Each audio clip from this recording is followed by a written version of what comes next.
Well, good morning and welcome. My name is Mike Richards, and I'm here to introduce Monica Slavin. The Victorian Comprehensive Cancer is much more than this magnificent building. It's an alliance of 10 major cancer organisations, hospitals, medical research institutions, and Australia's #1 university, the University of Melbourne. Individually, these organisations are leaders in the sector, but together they really represent a formidable force in all committed to working together to advance and accelerate cancer research, treatments, prevention and cures. The support of our basic science, clinical science and population health scientists working in cancer care is an integral part of the Victorian Comprehensive Cancer Centre mantra.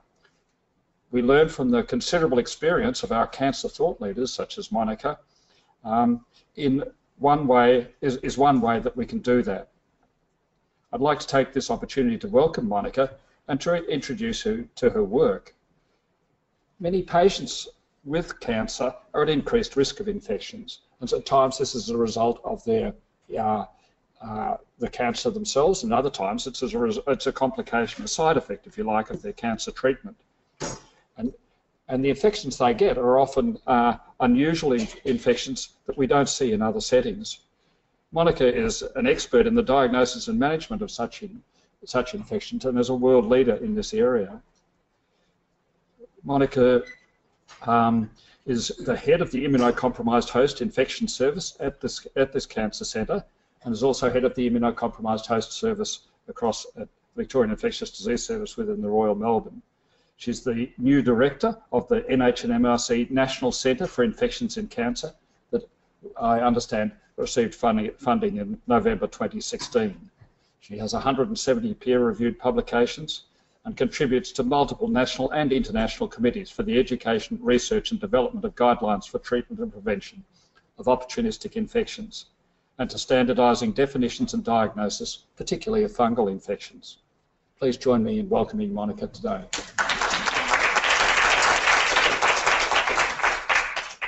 Thank you, Mike, and it's a pleasure to be here to talk about infections in cancer.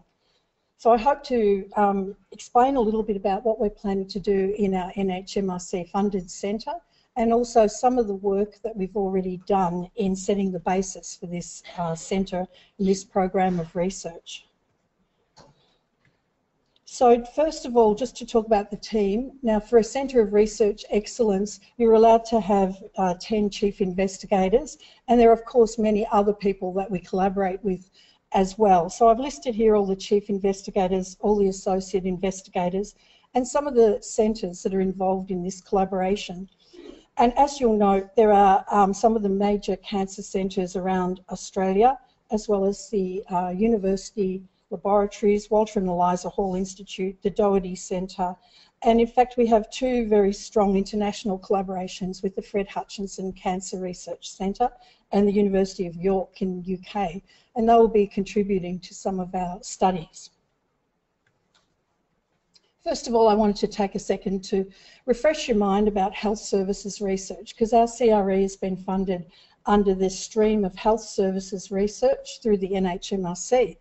And this is really multidisciplinary research into how financing, organisational structures, processes, health technologies, social factors affect the quality, cost and availability and access to quality health care. So you can see it's a very broad area of trying to improve outcomes through the use of many of these streams and many of these different disciplines. So it really is a multidisciplinary research approach.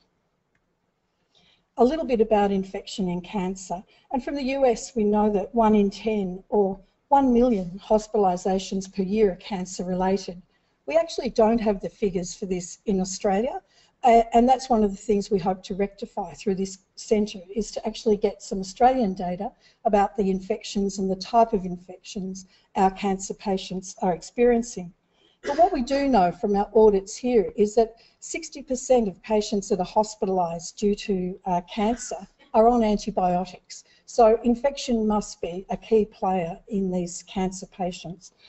We don't know whether they're all appropriate or not, and that's something else we'll be looking into over the course of this, this centre. Some of the most expensive infections are invasive fungal infections, which can cost a mean of about $80,000 per infection. And these usually affect haematology or stem cell transplant patients. But besides that, we know the landscape of cancer care is changing, and we know that decentralised cancer care is now increasingly common. And these patients are very obviously complex, with some new immunologically targeted therapies that are becoming more and more prevalent. So we have a group of patients away from the areas of expertise in the concentrated areas such as the Parkville precinct who are experiencing infections during their cancer care.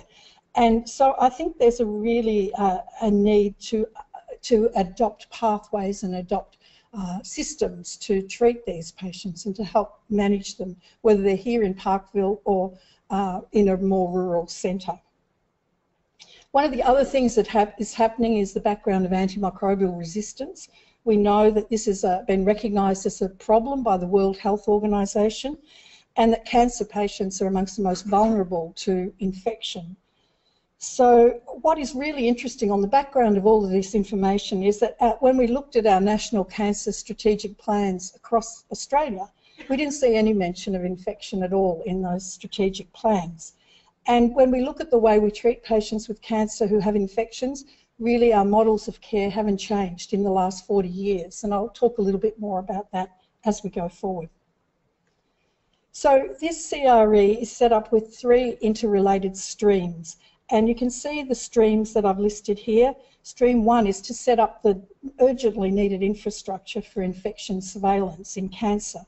Stream 2 is to implement the best practice in caring for patients with infection.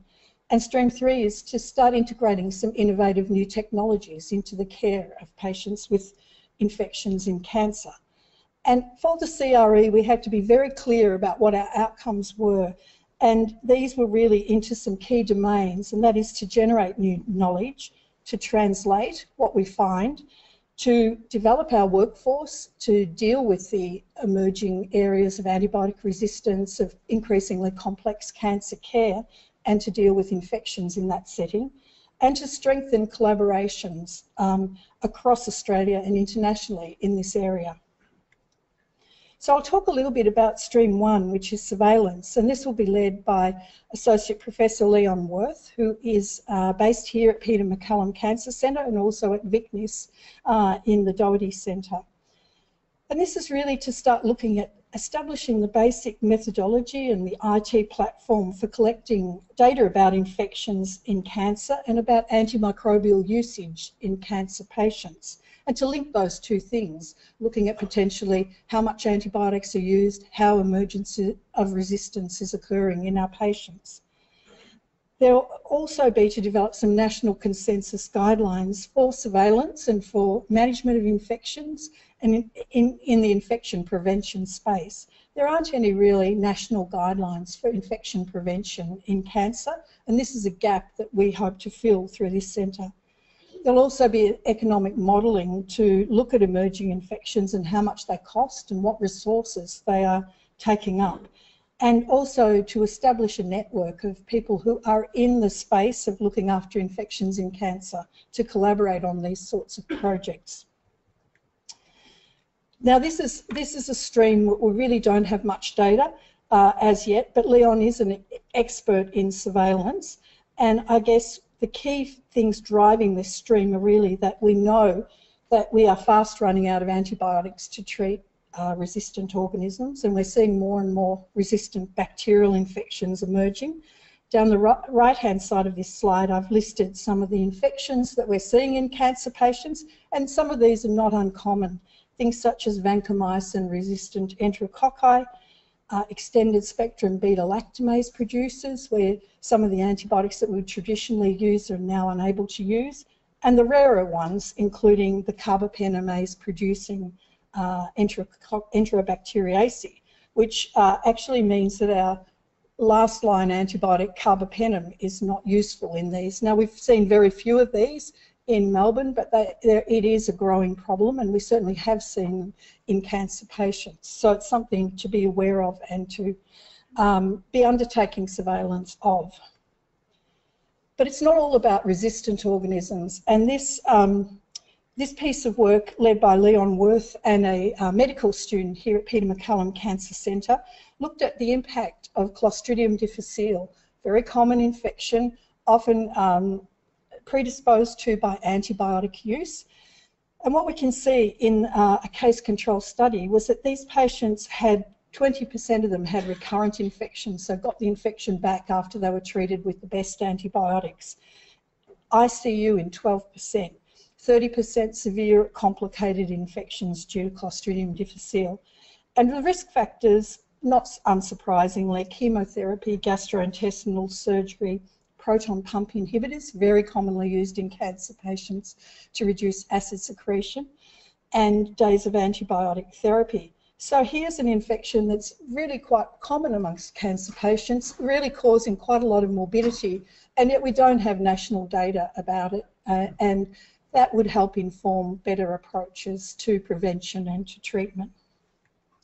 And of course, I just put this up for a bit of light relief. This is the old days of how renovations in hospitals might have been undertaken, with your friendly builder pulling down the ceiling tiles and obviously releasing potential bits of fungus and other organisms into the environment, and water leakages being very common in old buildings. Of course, we don't have these problems here, but it's just a reminder of the need for some national approaches to prevent these types of infections. So some national infection prevention guidelines targeted towards what we actually do in cancer centres. This is obviously not something we have to worry about with this nice new building, but still an important area for research. I want to talk a little bit about Stream 2, and this is probably the one that's most mature, where we have some good data already to explain what we're doing and what types of programs are being implemented. And this is really about the management of sepsis and infection. Now, this stream will be led by Professor Karen Thursky, who's also based here and based in the Doherty as well. And this is a stream where we've actually developed some clear pathways for patients with sepsis, for patients with fever and neutropenia, and for patients with antibiotic allergies. And we hope to disseminate these more nationally. So we will be developing some toolkits and guidelines for implementation, and these will be underpinned by health economic modelling. And I'll show you a little bit of where we've got to with that to date. So just going back to infections during cancer, of course, febrile neutropenic or neutropenic fever, doesn't matter which way you call it, it's the same thing, is very common in cancer treatments.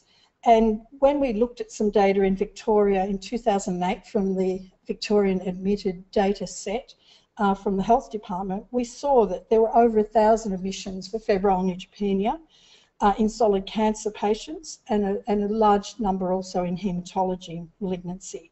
And each of these can cost up to $22,000. ICU is seen in about 12% of patients who require ICU support. And what was very interesting was that 20% of all of these neutropenic fever admissions were occurring in rural hospitals, really reinforcing the point I made earlier about decentralisation of cancer care.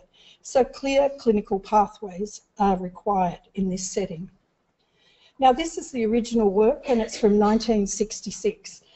And this work done at the MD Anderson Cancer Centre very clearly showed that as your neutrophil count fall, your risk of infection increased. And this was work done in acute leukemia patients. And this really sort of coloured our thinking and set our thinking for many years about how we treat infection in cancer. So we recognised from this time on that this was an emergency. These patients would die if they didn't get adequate antibiotics. And so all of our attention was really focused on providing guidelines for neutropenic fever. How do we treat these patients? What are the best antibiotics? But in doing so, we probably purely focused on them to the detriment of other patients who didn't have neutropenia as a sort of signal for urgent action. So our group developed some consensus guidelines for febrile neutropenia, and they were published back in 2011. But interestingly, during that process, we ourselves did not really focus on the management of sepsis or the resuscitation of the patient. They were very much around giving antibiotics and whether you could give antibiotics to patients, outpatients, for example. But what we've realised now is it's not just about the neutropenic fever antibiotic protocol. There's a lot more to managing these patients than just choosing the right antibiotic.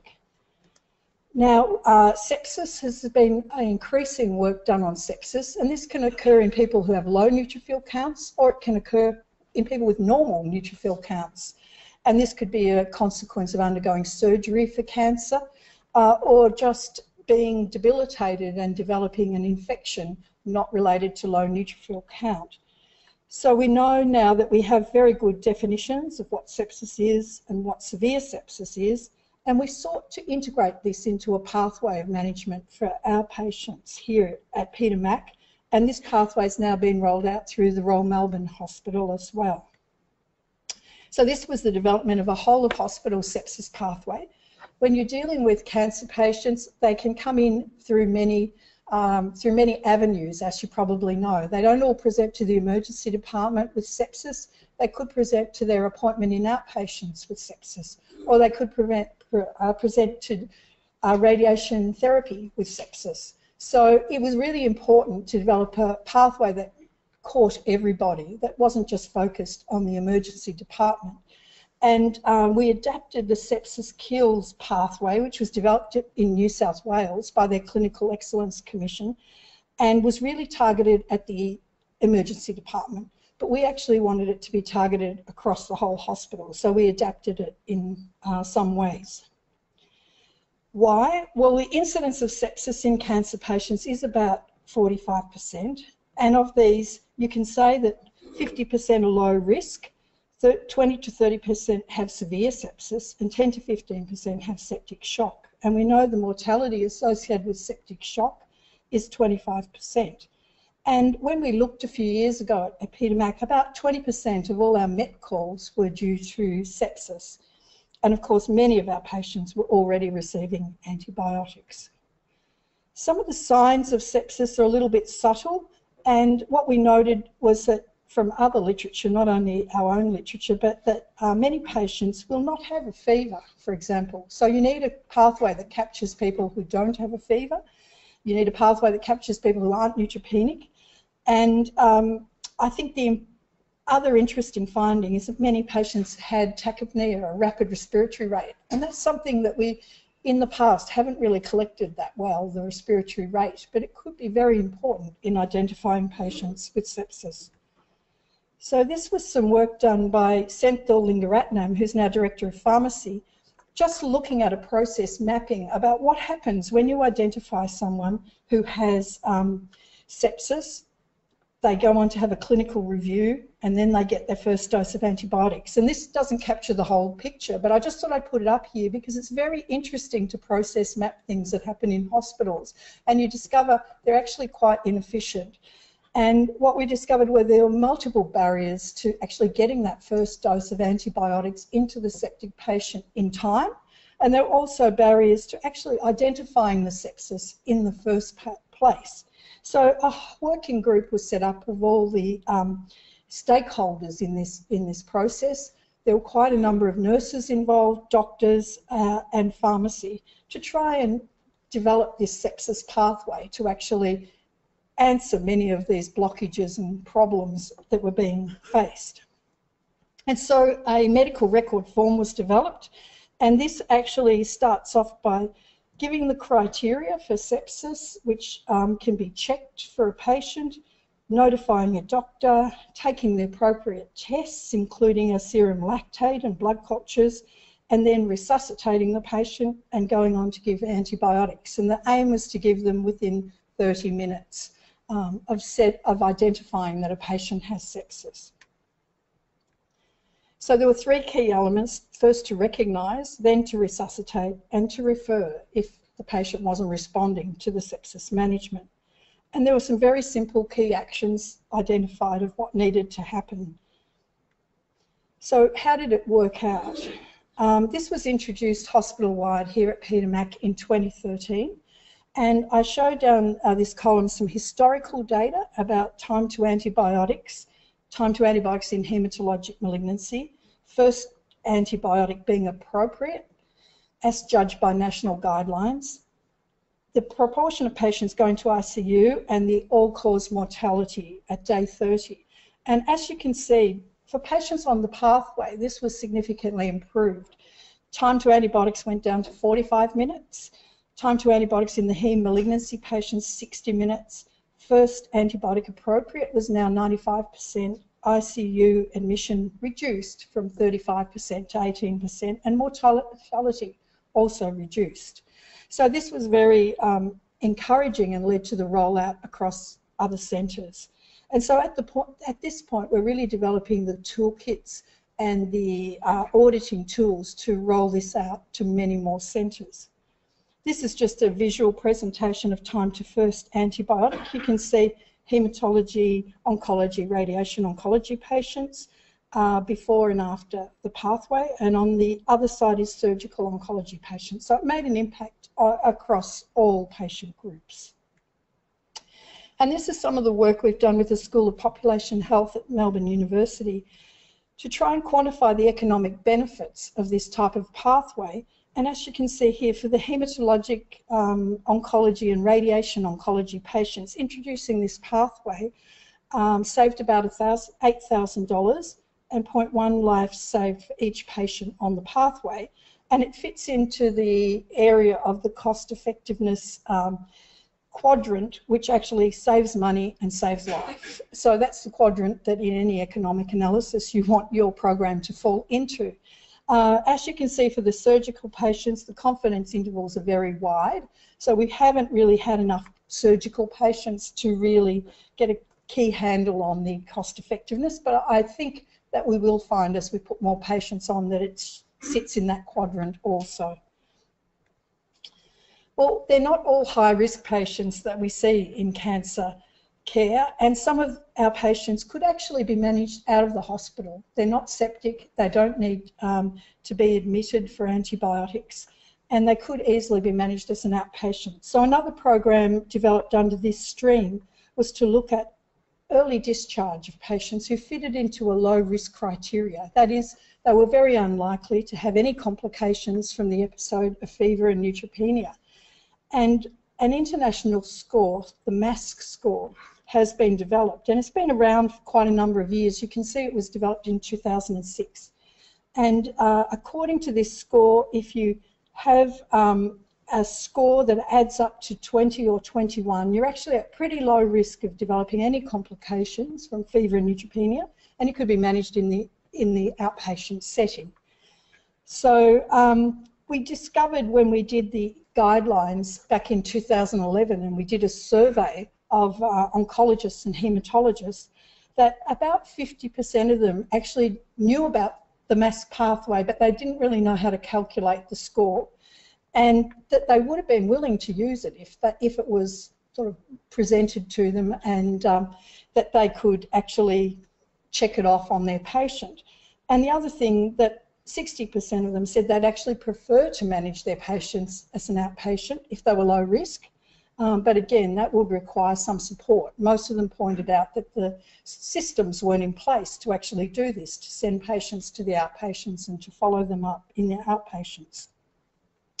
So again, we developed a program here at Peter Mac, and also it was evaluated and implemented at the Western Health as well. And this was actually introducing the MASC score within the first 24 hours for eligible patients, and if they were low risk and met the criteria for oral antibiotics, you could switch them to oral antibiotics, and you could figure out if they were suitable to be discharged as an outpatient. Of course, not everyone is suitable because they don't have a carer at home, they live too far from the hospital. There are many other things that mean that people can't be discharged. Well, some people are just unwilling to be discharged.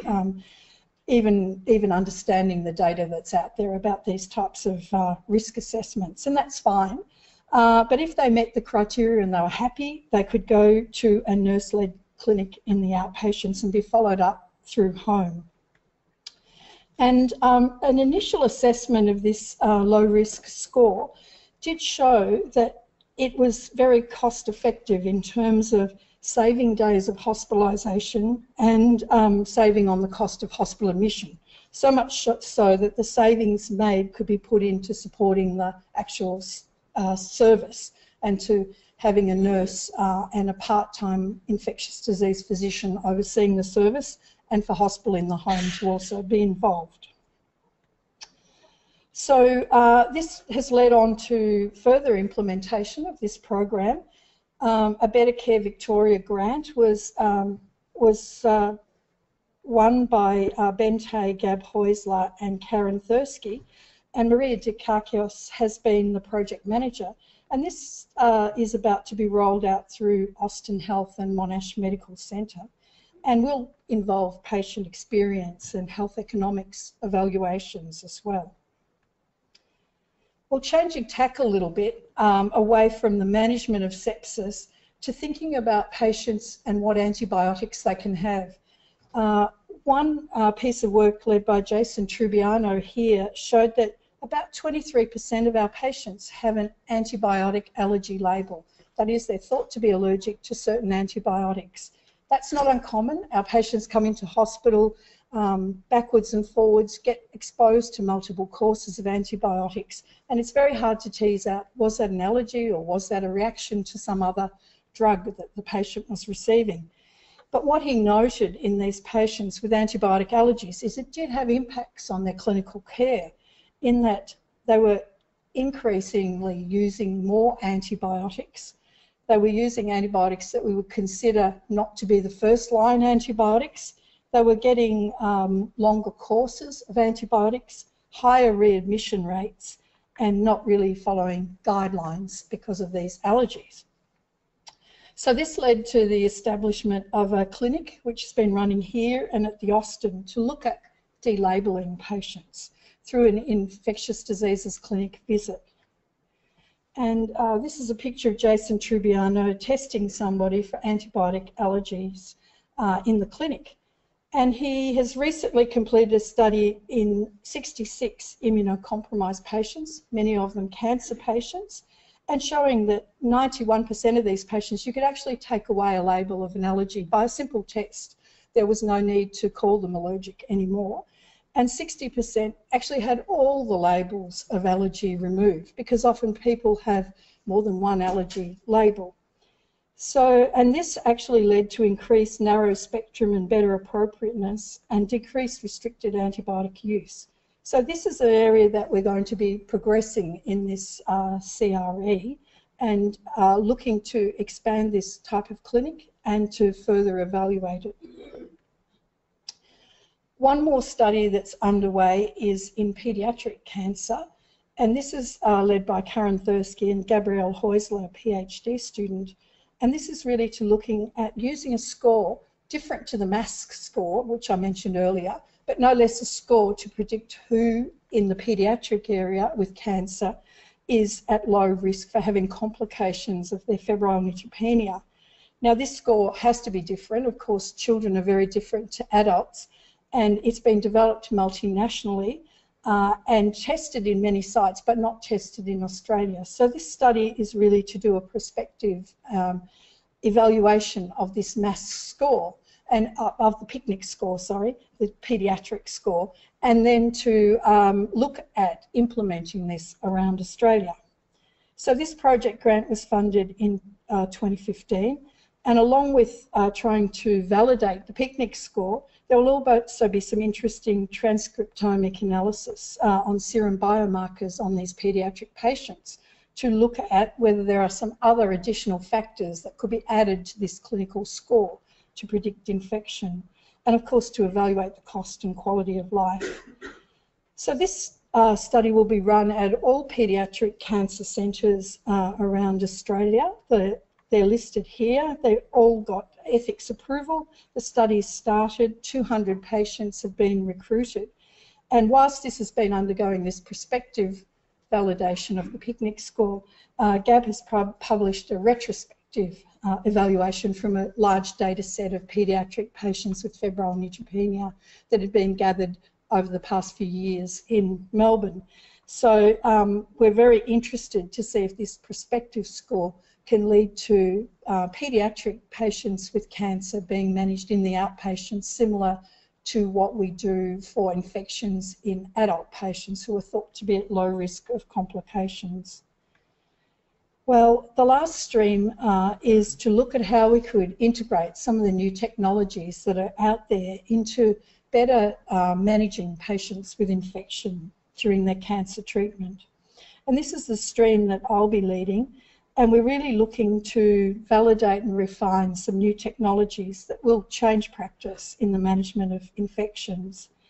We're looking at some of the things relating to fungal infections, new diagnostic systems, and also the really key part about this stream is that we'll feed back into stream 1. So if we can use some newer technologies to identify infection, we'll be able to potentially use those to improve our surveillance. And it will also feed back into stream 2. If we have new technologies, new definitions of infection, we can actually build those into our guidelines for managing patients with infection. Well, there is a lot of promise in new technology, and this is just one impact that we've been able to make by using some new technology at Peter Mac. This shows in blue a very expensive antifungal drug, which is often started when you don't know if the patient's got a fungal infection or not. You're trying to work it out, but you're too worried not to treat the infection. So you start this treatment and it costs a lot of money. And the patient ultimately may not have an infection. As I mentioned, about 20% of patients may have a fungal infection, but you're starting the drug in a lot more patients than that. So we started using PET-CT scans to try and better characterise the site of infection in patients and whether they had anything characteristic of a fungal infection in the lungs. And we also adopted an early bronchoscopy, a tube put down the throat to collect sample from the lower respiratory tract, and tested this with some new tests such as galactomannan and Aspergillus PCR. And by using these kind of interventions, you can see that our costs of antifungal therapy significantly reduced over the years from when this was introduced. So it really points out that if you can make a better diagnosis, you can actually spend less money on unnecessary drugs. And so this is really the ethos underpinning this stream, to try and improve the management. You can pick things up quicker and you don't need to treat people who don't actually have the infection. So what will be happening in this stream? There's a diagnostic pathway looking at using new PCR tests to try and detect fungi and bacteria in blood. And there's also a component of virus discovery, trying to discover whether any new viruses are causing this syndrome of febrile neutropenia in our patients.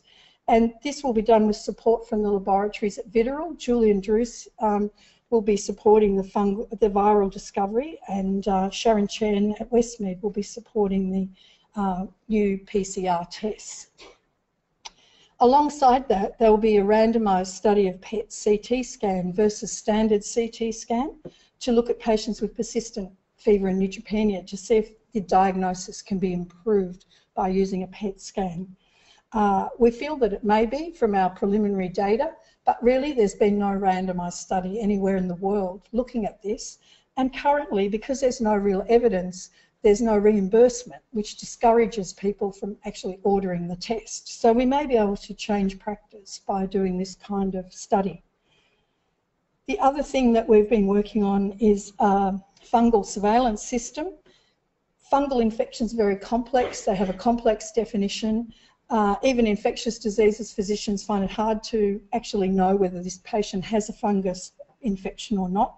And so we've been trying to link some databases that can help feed into a risk assessment tool for fungal infection, as well as some unique approaches to natural language processing to try and scan through a whole lot of CT reports and pick out the words or the sentences or the phrases that indicate that this patient could have a fungal infection.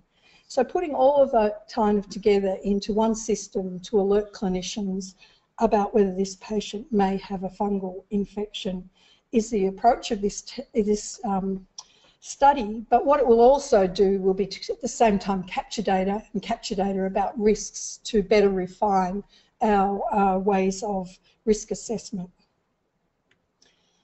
One of the other areas in this stream which Dr. Ben Tay explored in his PhD was looking at immune profiling, and this was done in conjunction with Mark Pellegrini at Walter and Eliza Hall Institute.